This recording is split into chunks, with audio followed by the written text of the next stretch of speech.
boiling them. It's also going to be the color red, right, which is another indicator that it's very great for summertime.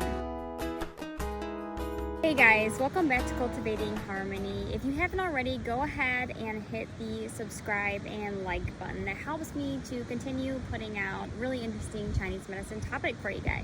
One of my last videos, we started talking about summer conduct, and today what we're going to be discussing is what types of foods we should be incorporating into our diets and lifestyle in the summertime in order to help keep ourselves in harmony with the environment and ourselves. So with that, I will just kind of give you a quick reminder. Summertime is the peak maturation of energy, right? It's the outgoing, joyful, passionate time of the year. You know, everyone's really busy and active, social, and it's represented by the element of fire, right? We can all think of fire as that kind of passion and excitement.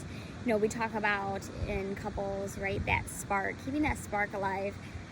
And summertime is a really easy time to do that because our environmental energies are already in that kind of vibration, right? So because we have this outward heat, and even if you're not in a tropical climate, even if you're not, you know, in a place where it is 90 degrees or 80 degrees, it's not so much the actual climate or temperature. It is more of the energies, and these energies are not just reflected outwardly but also in ourselves. So since the summertime brings on this type of fire, we actually want to internally maintain our cool. One of the things we do want to avoid, though, is eating a lot of food that is cold in temperature and also energetically, which means, you know, doing a lot of raw food is actually really going to harm your ability to digest it, which causes a lot of other problems. So we want to avoid those cold, raw foods in excess. If you are living in a tropical area, typically you have more access to these tropical fruits and things, which is okay. But for the majority of us in the US who are living, you know, in more moderate areas, it's not something we want to maybe eat every day. So with that in mind, what are some foods that we can incorporate naturally that can help internally just keep that inflammation down, right? So we can correlate a lot of heat with inflammation, which is obviously something that can be anywhere in the body that we don't really want. Since summer is represented by the color red, we want to incorporate red foods because those are ones that help also with maintaining the heart and small intestine meridians. And so we do see, you know, things being in season, right, such as watermelon, aduki beans, hawthorn berries, rose, radishes, rhubarb, strawberries. But like I said, we do kind of want to keep these raw foods in moderation because these are hard to digest. So either cooking them in a boiling or steaming, even if it's quickly, is helpful for your digestion and overall well-being. One of the things that kind of crosses over in terms of Chinese medicine and just natural living in general is not just only incorporating red foods, but actually also incorporating those dark green foods. So I know with, you know, Ayurveda, the Indian kind of medicine, or the chakra system, right? The heart chakra is actually green. And so I think it's also a good idea to incorporate these dark green foods such as, you know, cucumbers, bok choy, watercress, cabbage, broccoli, spinach, green tea, because most green foods actually also carry a bitter flavor, and bitter is also related to the season of summer and also relates to the tongue and small intestine. So incorporating these green foods, as long as they're lightly cooked, can be really great and very helpful for our overall well-being. Now, my favorite green food, and maybe maybe more random, but you hear me talk a lot about on this channel, is actually mung beans. So mung beans are these little teeny tiny green beans that are really great for cooling, detoxifying, and just clearing things out. And one of my favorite ways to get these into my kids, besides over rice and things like that, as savory meals, is also as popsicles. So you can buy these at a Chinese grocery store or even make them at home yourself. I've also seen recipes where they include sago, which is kind of like a tapioca, and other things like that. So there's so many ways, so many versatile ways you can incorporate mung beans, and they're pretty bland as well. So I don't really think that they're hard to eat. It's just a matter of, pairing them with something that really lends itself to more flavor. And if you don't want to eat mung beans themselves, you're actually able to take 5 to 10 beans themselves, boil them in water for 10 minutes or so, and then drink that water. And that water will also help cool. And this is great for things, like I said, inflammation, right? We think about in summertime, especially, right? Sunburn.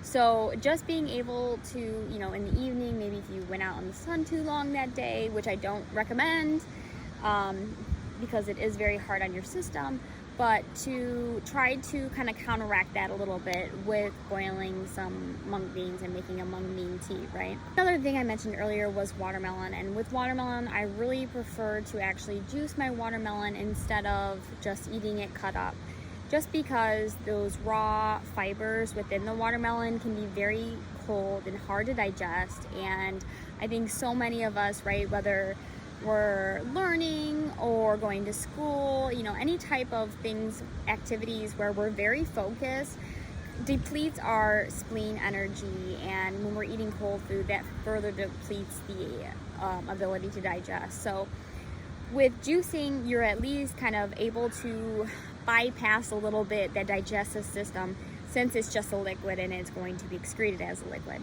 So juicing watermelon is a really great way also to just, maybe after a long day at the beach where, maybe you spent too much time in the sun, that you're able to kind of, bring it back and cool down your system. So overall in summer, since we are more active and it is a warmer time, we really want to consume less meat overall. Meat in general, just kind of as a general rule of thumb, is very warming or heaty. So it brings on more inflammation. I'm not at all recommending a long-term vegetarian diet at all. But, we can really see that we kind of do the opposite, at least in the United States, in terms of meat consumption in the summer, right? So it's kind of like here, it's like, oh, let's grill, it's grilling season. And, we'll have people spending all day at the beach or all day outside grilling, and grilling is a very warming method to cooking versus, steaming.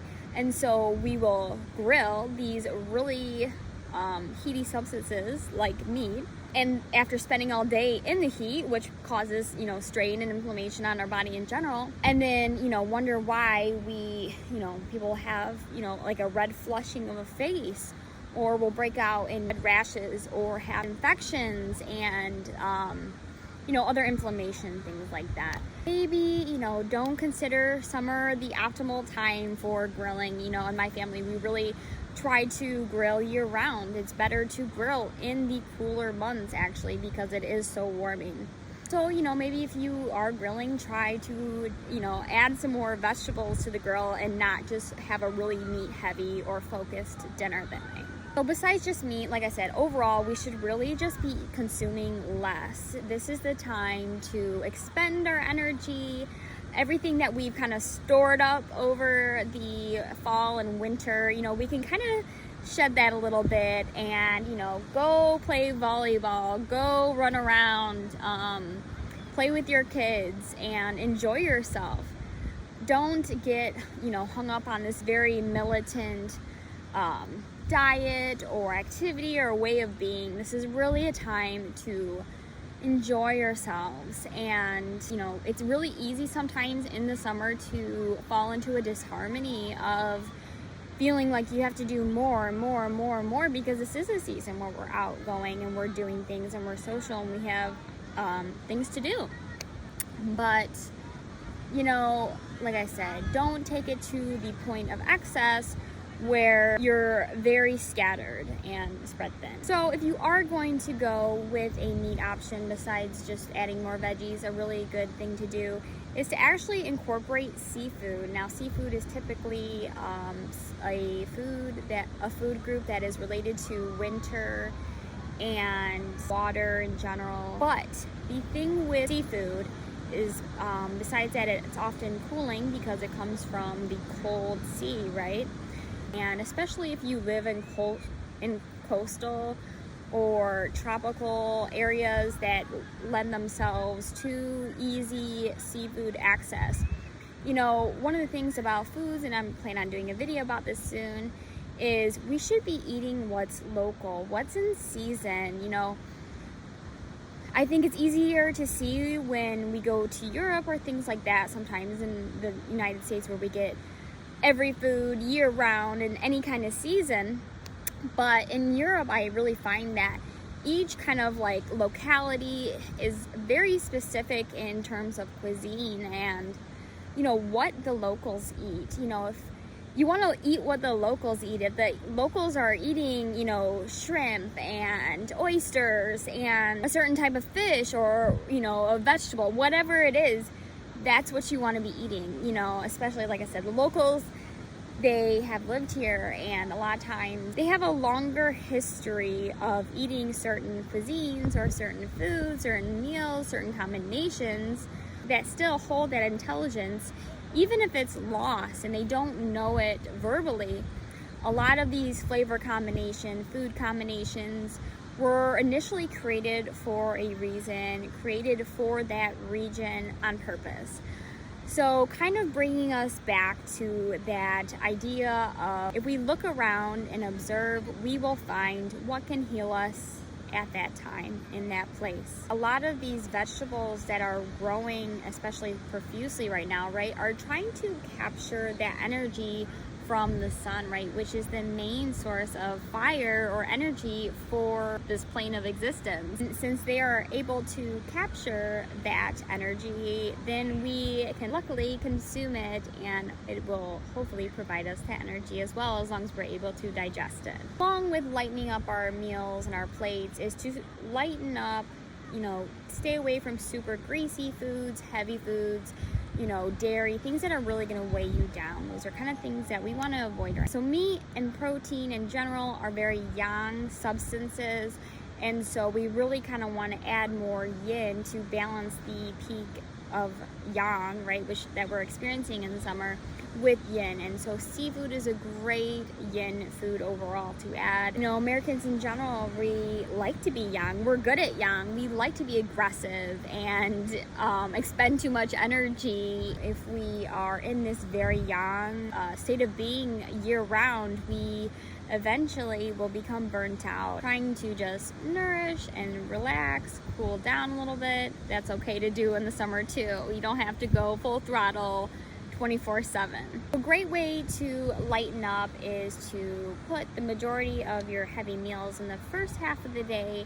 Leave the evening, especially dinner time, as your lighter, clear, brothy soups, you know, miso, something like that, where, you know, your fire internally has cooled and, you know, it wants to repair for the next day, and you can let that just relax. The great thing about miso is it also has seaweed that will help cool you as well. The water from the soup is also able to replenish the sweat lost from the heat. Last few things I want to mention are some great tea options. Tea is a really great way, an easy way to get some cooling properties into you. Incorporating a few ounces, you know, maybe 3 times a day or at the end of the evening, can really help kind of flush out some of the heat from your body and enabling your body to repair and cool itself. First one I'll mention is chrysanthemum. Now, this isn't a typical American or Western chrysanthemum, but the Chinese chrysanthemum is a white to yellow, sometimes flower, that you can just get dried, loose leaf, and I find that one bud is enough for a cup of tea. You can even use it several times in that day, and it's very yin, right? And the great thing about yin is that You know, it's that yin that keeps us young and youthful looking, and as we sit outside all day in the sun or are stressed out or, you know, just aging in general, it is known in Chinese, you know, tradition or culture that women consume a little bit of chrysanthemum tea every day as just their go-to, that it helps reduce wrinkles and aging overall. So it's a great thing to add. I really highly recommend it. I actually grow my own Chinese chrysanthemum. So if you guys would like to go ahead and see that, you can check out my webpage and get some of your own chrysanthemum tea. The next tea I will recommend is hibiscus tea. We see hibiscus in the plants all around us in many tropical areas. Always work with a doctor, an herbalist, whoever you need to make sure it's the right thing for you to consume. But hibiscus is really great for heat, and it's also great for damp and wind. Taking a few petals or buds, boiling them, it's also going to be the color red, right? Which is another indicator that it's very great for summertime. I hope you guys found these tips helpful today. Go ahead and let me know below in the comments if any of these items were new and which ones you plan on incorporating this summer. Thanks, we'll see you guys next time.